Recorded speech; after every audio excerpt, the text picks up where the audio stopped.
Climate change is real, but so is the power of hope and action. From saving energy to planting trees, every choice we make matters. Just like the heroes in the Protectors of the Wood adventure series, young people everywhere are rising to defend our planet. Join the journey where mystery, friendship, and climate action come together. Subscribe now and become a protector of the wood. Your story starts today.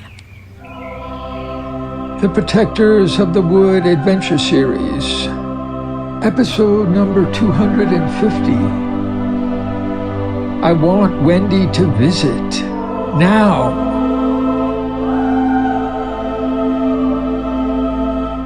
Glenda and Abby sat together in silence. Tiny slept on for over an hour. The sun rose. Finally, Abby said, I have to admit, I don't know how to handle this. Dr. Bear certainly gave us a picture of the situation, and she had good advice. But still, they don't even know what this disease is. It's a brand new experience. What more can she say? Glenda nodded and said, Of course, we'll get Tiny to drink a few swallows of soup. We'll give her more cold baths, but it doesn't feel like enough. Tiny seems to be getting worse.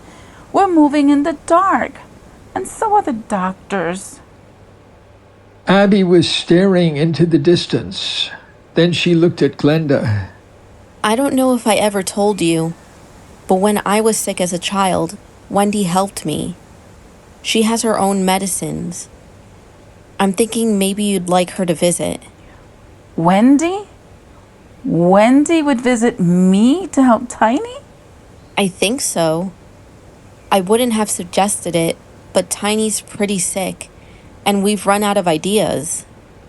100 people are probably bothering Dr. Bear, and I don't see leaving Tiny at the hospital. I think Dr. Bear is right. Tiny is better off here, and I could find Wendy in a few hours. Maybe she'll come here by evening. I'm not promising. Yes, please. Yes. As soon as possible. Glenda began to cry. Abby looked at her timer. It was 9:15. She called Rob to say that she needed the day off to try to get help for Tiny. What's the matter? It's a bad flu, or maybe a new kind of flu. The doctors aren't sure what it is. Nothing seems to help. What are you gonna do? I'll tell you later, after I do it. Keep me informed. I'm worried now about the rest of the children, too. Glenda was frying 4 eggs and making toast. As they ate, a new pot of coffee was brewing. They didn't speak. They both were considering Abby's new plan. It's really a long shot. It's just the only thing I can think of. But how does Wendy do it? Her own medicines? I'm not sure I have any faith in that. Tears dripped down Glenda's cheeks. She suddenly stood up, ran to the couch, and sobbed into a pillow. Abby sat near her and waited. I don't mean to doubt you. It's just so unlikely. Wendy knows more than Dr. Bear? No, it's just that they know different things.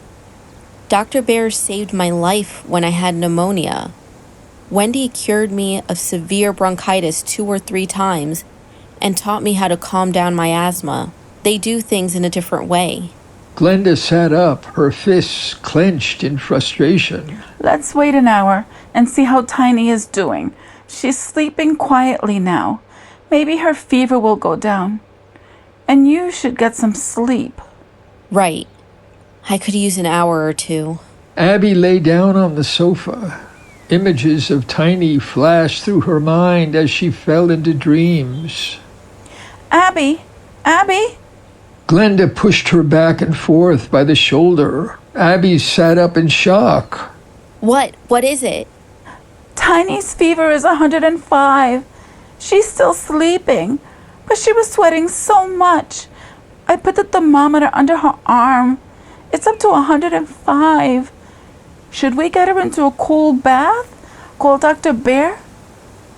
Let her sleep? Maybe talk to Wendy? Abby was instantly alert. She felt Tiny's burning forehead. Soak a washcloth in cool water. Bring a glass of cold water. They gently wiped her face and body. Tiny woke in a daze, drank a few swallows, and managed to sit up and swallow her pills. It's too hot. Mommy, what's 105 mean? Tiny lay down and closed her eyes. Glenda looked at Abby with determination. I want Wendy to visit. I've got to do something now. In 15 minutes, Abby walked out Glenda's back door and entered the forest near the great oak tree. She was determined to bring Wendy as soon as possible. Her motivation was overpowering. The sun was still high in the sky, but beginning to sink toward the west. The rain and fog were gone. The late August leaves were green and full. Almost no sun reached the forest floor. She glanced back a few times, but nothing moved in the dense shadows. Everything's going my way. My plan is working out. Abby was in the midst of doing good and felt invincible. I wish I had a shorter route to Wendy's house. There must be a faster way. Probably underground. But the one Chi-Chi taught me is not fast at all. And I miss having the mapstick. I'm sure the mapstick knows a faster way. Abby concentrated on all she knew about the underground, but it was useless.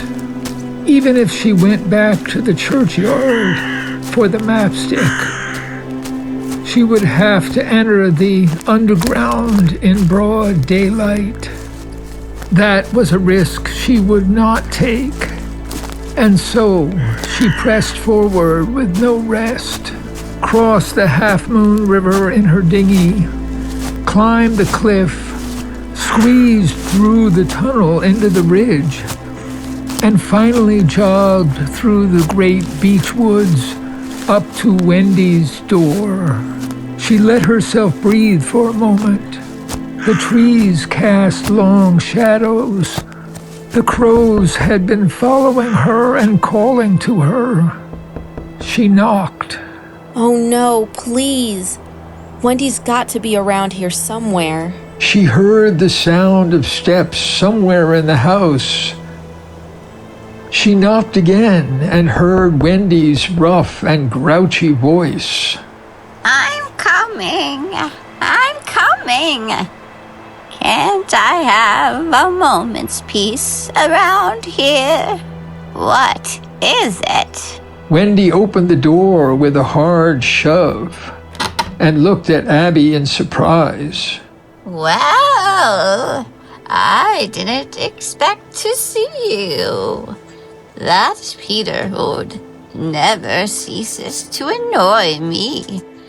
And my father and Chi-Chi encourage him. Do I need more wood? More bread? Fish? Am I okay? Hunters are a few miles away, and I should stay indoors. But I am not an invalid, and I will not be treated like an old lady. I have important tasks on hand, and will not be interrupted.